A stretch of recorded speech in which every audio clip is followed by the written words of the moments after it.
നമസ്കാരം. മാധ്യമജാലകത്തിന്റെ 334 എപ്പിസോഡിലേക്ക് സ്വാഗതം.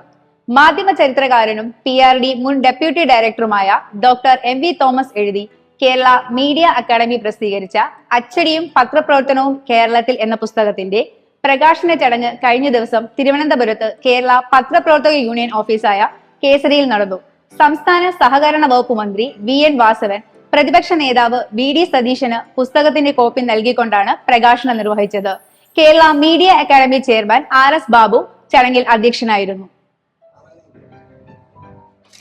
കേരളത്തിന്റെ നവോത്ഥാനത്തിന് തുടക്കം കുറിച്ച് മഹാന്മാരെല്ലാം അച്ചടി വിദ്യയുടെയും മാധ്യമ പ്രവർത്തനത്തിന്റെയും പ്രാധാന്യം തിരിച്ചറിഞ്ഞിരുന്നവർ ആയിരുന്നെന്ന് മന്ത്രി VN വാസവൻ പറഞ്ഞു. ജാതി വർഗ ഭേദങ്ങളാൽ സമൂഹത്തിൽ തഴയപ്പെട്ടു പോയവർക്ക് അറിവും വിദ്യാഭ്യാസവും കിട്ടാൻ അവസരങ്ങൾ ഒരുക്കുക വഴി മാത്രമേ അതിൽ നിന്നും രക്ഷപ്പെടാൻ കഴിയൂ എന്ന തിരിച്ചറിവാണ് അവരെ നയിച്ചിരുന്നതെന്നും മന്ത്രി പറഞ്ഞു. 1805 ചാവറയച്ചന്റെ ജനനം. ചാവറയച്ചൻ നമ്മുടെ നവോത്ഥാന നായകരിലെ അയ്യാ വൈകുണ്ഠസ്വാമികൾ കഴിഞ്ഞാൽ അടുത്തു വരുന്ന ചാവറയച്ചൻ 1805. അതിനുശേഷമാണ് ശ്രീനാരായണ ഗുരുസ്വാമികളും അതേപോലെ തന്നെ ചട്ടമ്പി സ്വാമികളും വാഗ്ഭടാനന്ദനും അതേപോലെ തന്നെ നമ്മുടെ അയ്യങ്കാളിയും പൊയ്കയിൽ കുമാരഗുരുദേവനും വക്കം മൗലവിയും ഇതെല്ലാം വന്നിട്ടുണ്ട്. അപ്പോൾ അതിൻ്റെ ക്രമമനുസരിച്ച് വരുമ്പോൾ അവരുടെ ഈ നവോത്ഥാന നായന്മാരുടെ ഉറുതുമറിച്ച ഈ മണ്ണിൽ മുന്നിതാഷ്ഠിതമായ രൂപത്തിലുള്ള പ്രവർത്തനങ്ങൾ ഉയർന്നു വരാൻ സഹായിച്ചതും അച്ചടിയും അതുപോലെ തന്നെ ചില മാധ്യമങ്ങളുമാണ്. അവിടെ നിന്നുള്ള മാറ്റമാണ് അദ്ദേഹം ഒരു 1847 മുതൽ 1881 വരെയും അതിന് ശേഷമുള്ളതുള്ള 1947 വരെയും അതിനുശേഷം 2004 3 ഘട്ടങ്ങളായി അതിനെ തരംതിരിച്ചുകൊണ്ട് മുന്നോട്ട് വരുമ്പോൾ ആ വന്നിട്ടുള്ള മാറ്റങ്ങൾ എല്ലാം നമുക്ക് ജാതിപരമായ ഉച്ചനീചത്വങ്ങൾ അവസാനിപ്പിക്കാൻ, ഒപ്പം വിദ്യാഭ്യാസ രംഗത്ത് പുരോഗതി വരാൻ, അതിലേറ്റവും ശ്രദ്ധേയമായ രൂപത്തിൽ ഒരു കാര്യം കൂടി കൊടുത്തിട്ടുള്ളത് മഹാത്മാഗാന്ധിയും ശ്രീനാരായണ ഗുരുസ്വാമികളും തമ്മിൽ നടന്നിട്ടുള്ള ചർച്ച, വൈക്കം സത്യാഗ്രഹത്തിന്റെ പശ്ചാത്തലം. ആ ചർച്ചകളിൽ വന്നിട്ടുള്ള ചോദ്യോത്തരങ്ങൾ, ചില ഘട്ടങ്ങളിലെ ഗുരുസ്വാമിയുടെ വീക്ഷണങ്ങൾ ഒരുപക്ഷെ ഗാന്ധിജി അന്നേവരെ ധരിച്ചു വെച്ചിരുന്ന ചില ധാരണകൾക്ക് തിരുത്തൽ വരുത്താൻ അദ്ദേഹം തയ്യാറായതിൻ്റെ ഉള്ളടക്കവും എല്ലാം ഉൾപ്പെടുത്തുന്ന രൂപത്തിലേക്ക് ആ ചോദ്യോത്തരങ്ങൾ വന്നിട്ടുണ്ട്. അത് കേരള കൗമുദിയാണ് പ്രസിദ്ധീകരിച്ച ആ ചോദ്യോത്തരം. അതെല്ലാം ഭംഗിയായിട്ട് അദ്ദേഹം കൊടുത്തിട്ടുണ്ട്. കേരളത്തിലെ അച്ചടി പത്രപ്രവർത്തന ചരിത്രത്തിന്റെ സമഗ്രവും സംക്ഷിപ്തവുമായ രേഖയാണ് പുസ്തകമെന്ന് പ്രതിപക്ഷ നേതാവ് VD സതീശൻ പറഞ്ഞു. മാധ്യമ വിദ്യാർത്ഥികൾക്കും മാധ്യമ ചരിത്രം അറിയാൻ ആഗ്രഹിക്കുന്ന എല്ലാവർക്കും ഒരു റെഫറൻസ് ഗ്രന്ഥമായി ഈ പുസ്തകത്തെ പരിഗണിക്കാമെന്നും പ്രതിപക്ഷ നേതാവ് അഭിപ്രായപ്പെട്ടു. കേരളത്തിൽ 3504 പ്രസിദ്ധീകരണങ്ങൾ ഉണ്ടെന്നാ തോമസാർ എഴുതിയിരിക്കുന്നത്. 3504 പ്രസിദ്ധീകരണം ഈ കൊച്ചു മലയാളത്തിലുണ്ട്. പത്രമായിട്ട്, ആഴ്ചപ്പതിപ്പായിട്ട്, മാസികയായിട്ട്, അല്ലേ, പ്രസിദ്ധീകരണങ്ങളായിട്ട് 3504. ഇതൊക്കെ മലയാളികൾ വായിക്കുകയാണ്. അത്രയും പ്രസിദ്ധീകരണങ്ങൾ എന്നെ അത്ഭുതപ്പെടുത്തിയ കണക്കാണ്. അതിപ്പോൾ ഇത് വായിച്ചപ്പോഴാണ് അറിയാം, ഒരുപാട് വിവരങ്ങൾ നമുക്ക് ഈ പുസ്തകങ്ങൾ വായിച്ചാൽ പുതിയ ഇൻഫർമേഷൻസ് കിട്ടും. ഇതിന്റെ മുഴുവനായിട്ടുള്ള ചരിത്രങ്ങൾ, ചെറിയ പത്രങ്ങൾ തുടങ്ങി എന്തൊരു എഫേർട്ടാണ്. ഇപ്പോഴത്തെ കാലത്ത് റിസർച്ച് ഓറിയന്റഡ് ആയിട്ടുള്ള പുസ്തകങ്ങൾ ലോകത്ത് ഒരുപാട് ഇറങ്ങുന്നുണ്ട്. അത് ഒരാൾ വർക്ക് ചെയ്യുന്നതല്ല, ഒരു ടീം വർക്ക് ചെയ്യുന്നതാണ്. അതൊന്നല്ല, ഇത് സാറിന്റെ ഒറ്റയ്ക്കുള്ള ഒരു എഫേർട്ടാണ്. അതാണ് ഈ പുസ്തകം എന്നെ വിസ്മയിപ്പിച്ചു എന്ന് പറയുന്നത്. അതാണ് ഇതിനകത്ത് പറയുന്നുണ്ടല്ലോ, 1848 ഇറങ്ങിയ ജ്ഞാന നിക്ഷേപം എന്നുള്ള പുസ്തകത്തെക്കുറിച്ച് തെറ്റായ ചില ചരിത്രമുണ്ട്. വിജ്ഞാന നിക്ഷേപം എന്നാണ് ചിലർ പറയുന്നത്. അത് വിജ്ഞാന നിക്ഷേപമല്ല, അത് ജ്ഞാന നിക്ഷേപമാണ് എന്ന് പറഞ്ഞാൽ അത് കറക്റ്റ് ചെയ്യുന്നുണ്ട്. പിന്നെ കേരളത്തിൽ നിന്ന് പുറത്തേക്ക് വന്ന ഒരുപാട് മാധ്യമ പ്രവർത്തകർ ഒരുപാട് പേരുടെ, ഇപ്പൊ TJS ജോർജിന്റെ, BG വർഗീസിന്റെ, അല്ലെ, ഒരുപാട് ഇപ്പൊ ഏറ്റവും അവസാനത്തെ ടെലഗ്രാഫിലെ രാജഗോപാലിന്റെ, ആ ഒരുപാട് പേരുടെ കാര്യങ്ങൾ അറിയുന്നവരും അറിയപ്പെടാത്തവരുമായ മലയാളികൾ ദേശീയ തലത്തിൽ ശ്രദ്ധയാകർഷിച്ച മാധ്യമ പ്രവർത്തകരുടെ ഒരു വലിയ നീണ്ട നിര. അത് വലിയ കുറിപ്പുകളൊന്നുമല്ല, ചെറിയ കുറിപ്പുകളാണ്. അപ്പോൾ ഇനി വരാൻ പോകുന്ന എല്ലാ മാധ്യമ പ്രവർത്തകർക്കും, മാധ്യമ വിദ്യാർത്ഥികൾക്ക് ഈ പുസ്തകം 1, 2, 3 പ്രാവശ്യം വായിക്കുകയും വീട്ടിലത് സൂക്ഷിച്ചു വയ്ക്കുകയും എന്തെങ്കിലും സംശയം ഉണ്ടെങ്കിൽ അത് റെഫർ ചെയ്യാൻ ചെയ്യുന്ന ബുക്സാണ്. എന്തായാലും എൻ്റെ റെഫറൻസ് ബുക്കുകളുടെ കൂട്ടത്തിൽ MV തോമസ് സാറിന്റെ ഈ പുസ്തകം ഉണ്ടാകും. പ്രായം തളർത്താത്ത പരിശ്രമശാലിയാണ് ഡോക്ടർ MV തോമസ് എന്ന് media academy chairman RS Babu പറഞ്ഞു. വായിക്കുന്ന ആരിലും കൗതുകമുണ്ടാക്കുന്ന അറിവുകളുടെ ഒരു സവിശേഷമായ സമഗ്രത പുസ്തകത്തിനുണ്ടെന്നും RS ബാബു അഭിപ്രായപ്പെട്ടു. ഗുട്ടൻബർഗ് മുതൽ സക്കർബർഗ് വരെ എത്തുന്ന ഇന്നത്തെ മാധ്യമ ലോകത്തെ കൂടി പരിചയപ്പെടുത്തുന്ന ഒരു പുസ്തകമാണ് ഇത്. ഗുട്ടൻബർഗ് വന്നിട്ട് നമ്മുടെ ഒരു ചരിത്രത്തിലേക്ക് വരുന്നത് പുതിയ മഷി പുരട്ടി വീണ്ടും അടിക്കാവുന്ന അച്ച് കണ്ടെത്തി എന്നുള്ളതാണ് ഗുട്ടൻബർഗിൻ്റെ ഒരു പ്രത്യേകത. ഈ ഗുട്ടൻബർഗ് ബൈബിൾ പ്രചരിപ്പിക്കുന്നതിന് വേണ്ടിയിട്ടാണ് ഇത് ചെയ്തത്. പക്ഷെ അങ്ങനെ ചെയ്യുമ്പോൾ ഒരു ബൈബിൾ പകർത്തിയെടുക്കുന്നതിന് അദ്ദേഹത്തിന് വേണ്ടി വന്നത് 170 ആടുകളുടെ തോലാണ് ഉപയോഗിക്കേണ്ടി വന്നത്. ഇദ്ദേഹം 30 ബൈബിളുകൾ 5100 ആടുകളുടെ തോൽ ഉപയോഗിച്ചിട്ടാണ് ഈ ബൈബിൾ ആളുകളുടെ മുന്നിലേക്ക് അവതരിപ്പിക്കുന്നത്. അത്തരം കാര്യങ്ങളിലേക്കെല്ലാം നമുക്ക് കടക്കാൻ ഈ പുസ്തകവും കൂടി നമ്മളെ യഥാർത്ഥത്തിൽ സഹായിക്കുന്ന ഒരു കാര്യമാണ്. ഡോക്ടർ പോൾ മണലിൽ പുസ്തകം പരിചയപ്പെടുത്തി. Doctor MV Thomas, Kerala media academy assistant secretary A Satheesh Kumar, Kerala പത്രപ്രവർത്തക യൂണിയൻ ഭാരവാഹികളായ അനുപമ G നായർ, അഖില V കൃഷ്ണൻ തുടങ്ങിയവർ സംസാരിച്ചു. അഭിപ്രായ പ്രകടന സ്വാതന്ത്ര്യം എന്നത് ഒരു രാജ്യത്ത്, ഒരു സമൂഹത്തിൽ മറ്റെല്ലാത്തിനുമുള്ള മുന്നുപാധിയാണ്. അതില്ലെങ്കിൽ മറ്റെന്തെങ്കിലും ഉണ്ടെന്ന് അവകാശപ്പെടുന്നതിൽ വലിയ അർത്ഥമൊന്നുമില്ല. മാധ്യമ വിചാരത്തിൽ ഡോക്ടർ സെബാസ്റ്റ്യൻ പോൾ നിരന്തരം ചർച്ച ചെയ്യുന്നതാണ് ഈ വിഷയം. അഭിപ്രായ സ്വാതന്ത്ര്യത്തിന്റെ പ്രാധാന്യം എത്ര പറഞ്ഞാലും അത് അധികമാകില്ല എന്നതാണ് അതിന് കാരണം.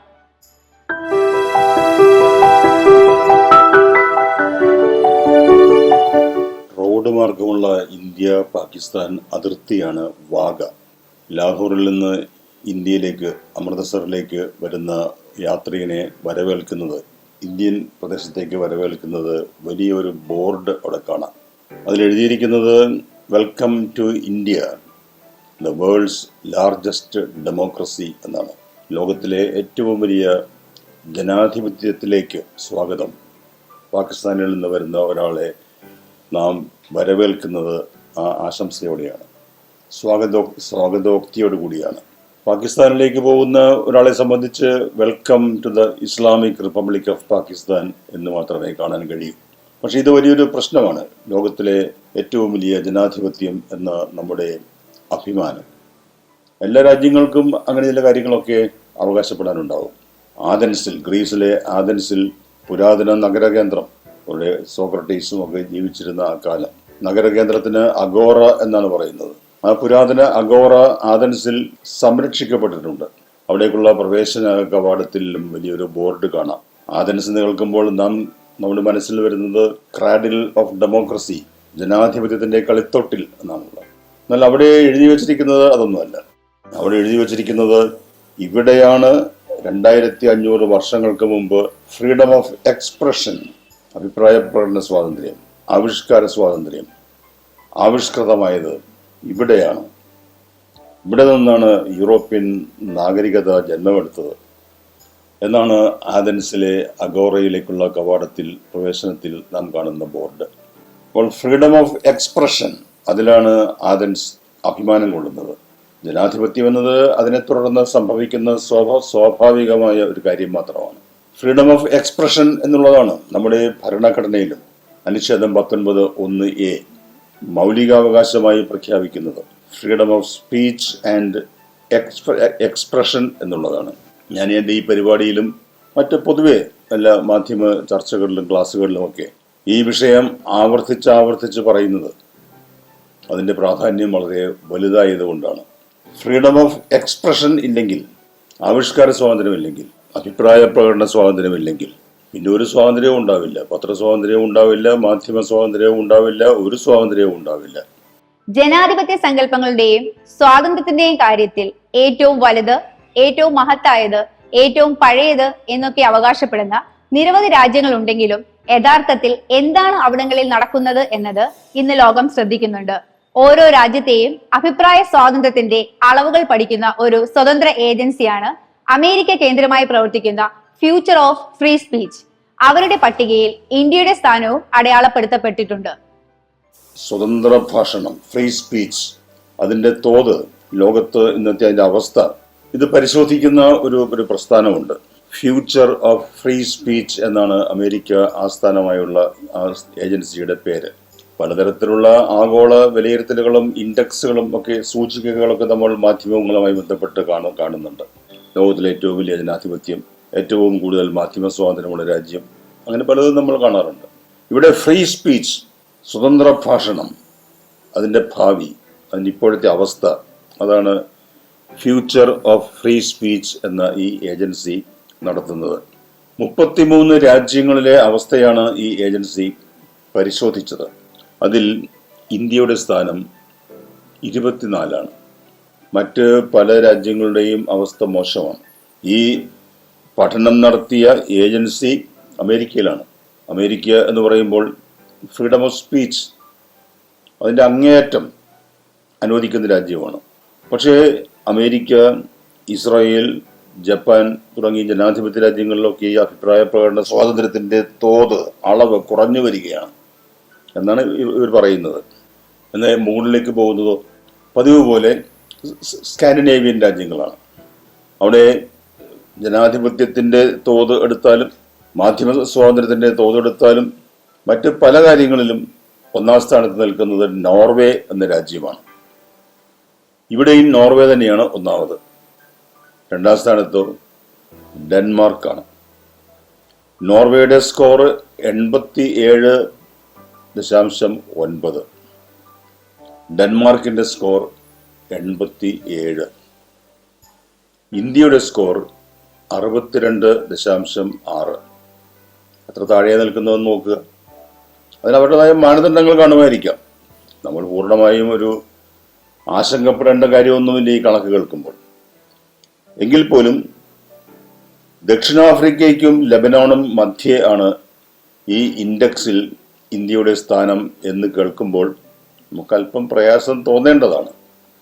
മാധ്യമങ്ങളുടെ സ്വാതന്ത്ര്യത്തിൽ ചില നിയന്ത്രണങ്ങളൊക്കെ വേണം എന്ന അഭിപ്രായം സർക്കാരുകളും ബന്ധപ്പെട്ട ഏജൻസികളും പലപ്പോഴും പ്രകടിപ്പിക്കുന്നുണ്ട്. ചിലപ്പോഴൊക്കെ കോടതികളും. സവിശേഷമായ ചില സംഭവങ്ങളെ മുൻനിർത്തി പലരും ഇങ്ങനെയൊക്കെ അഭിപ്രായപ്പെടുന്നതായി കാണാം. മാധ്യമങ്ങളുടെ ഉള്ളടക്കം ഈ രീതിയിൽ ഗവൺമെന്റുകൾ നിയന്ത്രിക്കാൻ മുതിരുന്നത് ഒരു കാരണവശാലും അംഗീകരിക്കപ്പെടരുത് എന്ന് ഡോക്ടർ സെബാസ്റ്റ്യൻ പോൾ പറയുന്നു. വരാനിരിക്കുന്ന ഇരുണ്ട കാലത്തിന്റെ സൂചനകളായി മാത്രമേ ഇത്തരം കാര്യങ്ങളെ കാണാൻ കഴിയൂ എന്ന് അദ്ദേഹം മുന്നറിയിപ്പ് നൽകുന്നു. നമ്മുടെ സ്വാതന്ത്ര്യം എന്ന് പറയുന്നത് വെറുതെ കിട്ടുന്നതല്ലോ. നമ്മൾ പൊരുതി നേടിയെടുത്ത സ്വാതന്ത്ര്യമാണ്. ആ സ്വാതന്ത്ര്യം നിലനിർത്തുന്നതിന് നമുക്കൊരു ഭരണഘടനയുണ്ട് അടിസ്ഥാനമായി. പക്ഷെ ആ സ്വാതന്ത്ര്യം വിലമതിക്കേണ്ടതാരാണ്? അത് നമ്മൾ തന്നെയാണ്. നമ്മൾ ജനങ്ങൾ, നമ്മൾ തന്നെയാണ് അത് വിലമതിക്കേണ്ടത്. പക്ഷെ ഇവിടെ ഈ സർവേയിൽ പങ്കെടുത്ത ഇന്ത്യക്കാരിൽ 37% അഭിപ്രായ പ്രകടന സ്വാതന്ത്ര്യത്തെ ഗവൺമെന്റ് നടപടികളിലൂടെ നിയന്ത്രിക്കേണ്ടതാണ് എന്ന അഭിപ്രായമാണ് പറഞ്ഞത്. എത്ര വിചിത്രമായ അവസ്ഥയാണ് നോക്കുക. ഗവൺമെന്റ് കൺട്രോൾ ഈ വിഷയത്തിൽ, freedom of speech, freedom of expression, ആ മേഖലയിൽ ഗവൺമെന്റിന്റെ നിയന്ത്രണം കൂടുതലായി വേണം എന്ന് ആവശ്യപ്പെടുന്നവർ നമ്മുടെ കേരളത്തിലുമുണ്ട്. എവിടെയെങ്കിലും ഒരു കൊലപാതകം നടന്നാൽ, ഒരു ബലാത്സംഗം നടന്നാൽ, ഒരു ലഹരി ഉപയോഗം നടന്നാൽ അവിടെയൊക്കെ മാധ്യമങ്ങളെ കുറ്റപ്പെടുത്തിക്കൊണ്ട് മാധ്യമങ്ങളെ നിയന്ത്രിക്കണം, മാധ്യമങ്ങളുടെ കണ്ടന്റ് ഔദ്യോഗികമായി ക്രമീകരിക്കപ്പെടണം എന്നൊക്കെ ആവശ്യപ്പെടുന്നത് ഉത്തരവാദപ്പെട്ടവർ തന്നെ ചെയ്യുന്നുണ്ട്. ചിലപ്പോൾ ഹൈക്കോടതി അങ്ങനെ പറയാറുണ്ട്, നമ്മുടെ പത്രങ്ങളും മാധ്യമങ്ങളും ഒക്കെ അങ്ങനെ പറയാറുണ്ട്. പൊതുജനാഭിപ്രായം രൂപീകരിക്കാൻ സഹായിക്കുന്ന പ്രമുഖ വ്യക്തികളും അങ്ങനെ പറയാറുണ്ട്. പക്ഷെ അതിനൊരു വലിയ അപകടമുണ്ട് എന്ന് ചൂണ്ടിക്കാണിക്കേണ്ടിയിരിക്കുന്നു. ആരെങ്കിലും ഒക്കെ ഇടയ്ക്ക് ചൂണ്ടിക്കാണിച്ചില്ലെങ്കിൽ നമുക്ക് അടിയന്തരാവസ്ഥയിലെന്ന പോലെ, അടിയന്തരാവസ്ഥയുടെ 50-ാം വർഷമാണിത്, 1975 അടിയന്തരാവസ്ഥയിൽ എന്നതുപോലെ നമുക്ക് ഏറ്റവും വിലപ്പെട്ട അമൂല്യമായ സ്വാതന്ത്ര്യം, അഭിപ്രായ പ്രകടന സ്വാതന്ത്ര്യം, സ്വാതന്ത്ര്യം, കാര്യങ്ങൾ അറിയുന്നതിനുള്ള സ്വാതന്ത്ര്യം, അത് പൂർണ്ണമായും നഷ്ടപ്പെടുന്ന അവസ്ഥയുണ്ടാകും. സ്വതന്ത്രമായി സംസാരിക്കുക എന്നാൽ ഭയമില്ലാതെ സ്വന്തം അഭിപ്രായം എവിടെയും പറയാൻ കഴിയുക എന്നതാണ്. ഉത്തരവാദിത്വവും നിർഭയത്വവും ശരിയായ അളവിൽ ചേർന്ന് നിയന്ത്രിക്കുന്ന ഒന്നാണത്. അതാണ് യഥാർത്ഥ ജനാധിപത്യത്തിന്റെ അടിത്തറയായി വർത്തിക്കേണ്ടത്. ഇപ്പോൾ ഈ നിയന്ത്രണം വേണം എന്ന് ഇന്ത്യയിൽ ഈ സർവേയിൽ പങ്കെടുത്ത 37% ആളുകൾ സർക്കാർ നിയന്ത്രണം ആവശ്യമുണ്ട് എന്ന് പറയുമ്പോൾ UK ബ്രിട്ടനിൽ 5% ആളുകൾ മാത്രമാണ് സർക്കാർ നിയന്ത്രണം വേണം എന്ന് പറഞ്ഞത്. ഡെൻമാർക്കിൽ 3% ആളുകൾ മാത്രമാണ് സർക്കാരിൻ്റെ നിയന്ത്രണം വേണം എന്ന് പറഞ്ഞത്. സർക്കാരിൻ്റെ നിയന്ത്രണം ആവശ്യമില്ല എന്ന് എല്ലാവർക്കും പറയാൻ കഴിയുന്ന അവസ്ഥയിൽ സർക്കാർ നിയന്ത്രണം പൂർണ്ണമായും ഇല്ലാതാകുന്ന സാഹചര്യത്തിൽ അപ്പോഴാണ് നമുക്ക് സ്വാതന്ത്ര്യം, ഒരു വ്യക്തിയെ സംബന്ധിച്ച് ഏറ്റവും പ്രധാനപ്പെട്ട സ്വാതന്ത്ര്യം അത് പൂർണ്ണമായ അളവിൽ കിട്ടുന്നു എന്ന് പറയാൻ കഴിയുകയുള്ളൂ. സുപ്രീം കോടതി പലപ്പോഴും ഏറ്റവും ഈ സമീപ ദിവസങ്ങളിലും അഭിപ്രായ പ്രകടന സ്വാതന്ത്ര്യത്തിൻ്റെ മൂല്യത്തെക്കുറിച്ച് പറയുകയുണ്ടായി. കോടതികളുടെ ഇടപെടൽ, കോടതികളുടെ ഉത്തരവുകൾ അഭിപ്രായ പ്രകടന സ്വാതന്ത്ര്യത്തെ ഹനിക്കുന്ന രീതിയിൽ, നിയന്ത്രിക്കുന്ന രീതിയിലാകരുത് എന്ന് സുപ്രീം കോടതി പറഞ്ഞു. പക്ഷെ സംസ്ഥാന സ്വാതന്ത്ര്യത്തെ ഏറ്റവും കൂടുതൽ പരിമിതപ്പെടുത്തുന്ന ഒരു സ്ഥാപനമാണ് ജുഡീഷ്യറി. നമ്മുടെ സുപ്രീം കോടതിയിലും ഹൈക്കോടതികളിലുമായി 1.45 ലക്ഷം 1.5 ലക്ഷം കോടതി അലക്ഷ്യ കേസുകൾ നിലവിലുണ്ട്.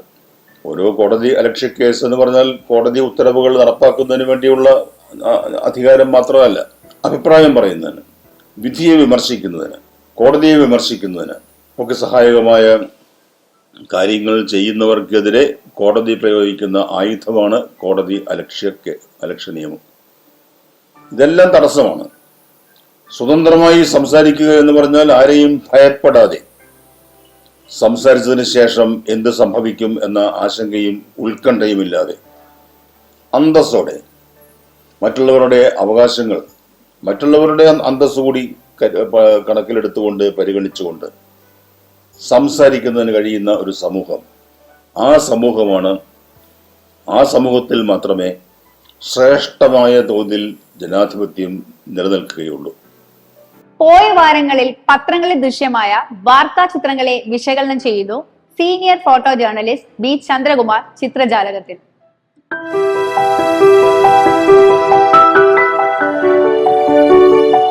തേനീച്ച ആക്രമണത്തിൽ നിന്ന് ഓടി രക്ഷപ്പെടാൻ ശ്രമിക്കുന്ന തിരുവനന്തപുരം ജില്ലാ കളക്ടർ അനുകുമാരി ഉൾപ്പെടെയുള്ളവരുടെ ദൃശ്യങ്ങൾ മലയാള മനോരമയിൽ കണ്ടു. സിവിൽ സ്റ്റേഷനിൽ ബോംബ് ഭീഷണിയെ തുടർന്ന് തിരച്ചിൽ നടക്കുന്നതിനിടെയാണ് കൂട്ടിൽ നിന്ന് ഇരച്ചിറങ്ങിയ തേനീച്ചകൾ കൂട്ടത്തോടെ ആക്രമണം തുടങ്ങിയത്. കാറിൽ ഓടിക്കയറി രക്ഷപ്പെടാൻ ശ്രമിക്കുന്ന ജില്ലാ കളക്ടറുടെ സഹായത്തിനെത്തിയ പേഴ്സണൽ സ്റ്റാഫിനെയും കാണാം. അതിനേക്കാൾ ഭീകര കാഴ്ചയാണ് തേനീച്ചക്കൂട്ടത്തിൽ നിന്ന് സ്വന്തം തല രക്ഷിക്കാൻ ഹാർഡ്ബോർഡ് പെട്ടികൊണ്ട് മൂടി നിൽക്കുന്ന ജീവനക്കാരിയെ തേനീച്ചകൾ വളഞ്ഞിട്ട് കുത്തുന്ന ദൃശ്യം. ഈ ചിത്രം പകർത്തിയ മലയാള മനോരമ ഫോട്ടോഗ്രാഫർ റിങ്കുരാജ് മട്ടാഞ്ചേരിയിലിനെയും തേനീച്ചകൾ വെറുതെ വിട്ടില്ല. സിവിൽ സ്റ്റേഷൻ ജീവനക്കാരായ നിരവധി പേർക്കും പൊതുജനത്തിനും തേനീച്ചയുടെ കുത്തേറ്റു. പലരും ആശുപത്രിയിലായി. സംഭവത്തിന്റെ വിവിധ ദൃശ്യങ്ങൾ പത്രങ്ങളിൽ വന്നെങ്കിലും ഈ കാഴ്ച അതിൽ നിന്നൊക്കെ വേറിട്ട് നിൽക്കുന്നു. തിരുവനന്തപുരം മെഡിക്കൽ കോളേജ് അലുമിനി അസോസിയേഷന്റെ വാർഷികാഘോഷത്തിനെത്തിയ ഗവർണർ രാജേന്ദ്ര വിശ്വനാഥ് അർലേക്കറും ആരോഗ്യ സർവകലാശാല വൈസ് ചാൻസലർ ഡോക്ടർ മോഹൻ കുന്നുമ്മലും ചേർന്ന് വേദിയിലെ ടീപ്പോയ് നീക്കിവെക്കുന്ന ദൃശ്യം മാതൃഭൂമിയിൽ കണ്ടു. മുതിർന്ന ഡോക്ടർമാരെ ആദരിക്കാൻ വേദിയിൽ സ്ഥല സൗകര്യം കുറവായത് തിരിച്ചറിഞ്ഞാണ് ഇരുവരും മനോധർമ്മമനുസരിച്ച് അങ്ങനെ ചെയ്തത്. ഫോട്ടോഗ്രാഫർ ബിജു വർഗീസാണ് ആ നിമിഷം ക്യാമറയിൽ പകർത്തിയത്. ഹിമാചൽ പ്രദേശിലെ കുളു ജില്ലയിൽ മഞ്ഞു വീണ കാഴ്ച PTI പങ്കുവച്ചത് മാധ്യമങ്ങളിൽ ഒരു കുളിരുള്ള കാഴ്ചയായി. ബാംഗ്ലൂരിലെ ബോഡി ബിൽഡർ ചിത്ര പുരുഷോത്തമന്റെ വിവാഹ വേഷം ഒരു കൗതുക കാഴ്ചയായി. ശരീരത്തിലെ മസിലുകൾ കാണത്തക്ക രീതിയിൽ സാരി മുലക്കച്ച പോലെ കെട്ടി മുല്ലപ്പൂവും സ്വർണ്ണാഭരണങ്ങളും അണിഞ്ഞിരിക്കുന്ന ചിത്രയുടെ ഫോട്ടോ മനോരമയിലാണ് കണ്ടത്. പായുന്ന വിമാനവും അതിൽ തൊട്ടു തൊട്ടില്ല എന്ന പോലെ ഒരു പരുന്തും. മുട്ടത്തറ സ്വദേശി GS അനാമിക ക്യാമറയിൽ പകർത്തി ദേശാഭിമാനിയിൽ പങ്കുവച്ച ചിത്രം ഏറെ ആകർഷകമായി. പോയ കാലത്തെ കഥകളി ആചാര്യന്മാരുടെ ചില അപൂർവ ദൃശ്യങ്ങൾ മാതൃഭൂമിയിൽ കണ്ടു. കലാമണ്ഡലത്തിന്റെ സ്വന്തം ഫോട്ടോഗ്രാഫർ എന്നറിയപ്പെടുന്ന രാമചന്ദ്രൻ നായരെ ഓർമ്മിച്ചുകൊണ്ട് ഡോക്ടർ NP വിജയകൃഷ്ണൻ എഴുതിയ ലേഖനത്തിനൊപ്പമാണ് ആ അപൂർവ ദൃശ്യം കണ്ടത്. ചരിത്ര നിമിഷങ്ങൾ പകർത്തുന്നതിനോടൊപ്പം ഇതുപോലെ എക്കാലത്തേക്കുമായി സൂക്ഷിച്ചു വെക്കുകയും കൂടി ചെയ്യുമ്പോഴാണ് ഒരു ഫോട്ടോഗ്രാഫറുടെ ജന്മം സഫലമാകുന്നത്. ചില അക്ഷരങ്ങൾ കടുപ്പത്തിൽ ഉപയോഗിച്ചാൽ പറയാൻ ഉദ്ദേശിക്കുന്ന കാര്യങ്ങൾക്കും അല്പം ഗൗരവമൊക്കെ ഉണ്ടായിക്കൊള്ളും എന്നൊരു തോന്നൽ പലർക്കുമുണ്ട്. ടായ്ക്ക് പകരം ഠായും ചായക്ക് പകരം ഛായും ഒക്കെ ഉപയോഗിക്കുന്നവർ ഏറെയുണ്ട്. വാക്കിലെ ശരിയിൽ SD പ്രിൻസ്.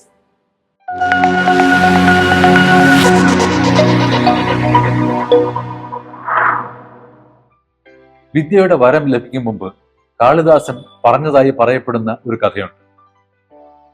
അതായത്, രാവണൻ എന്ന പേരിന് ഗാംഭീര്യം പോരാ, ആ പേര് രാഭണൻ എന്ന് പറയുന്നതാണ് ഭേദമെന്നായിരുന്നു അദ്ദേഹത്തിന്റെ വാദം. കാരണമുണ്ട്. അന്യന്മാരായ വിഭീഷണന്റെയും കുംഭകർണന്റെയും പേരിൽ ഭ എന്നൊരു അക്ഷരമുണ്ട്.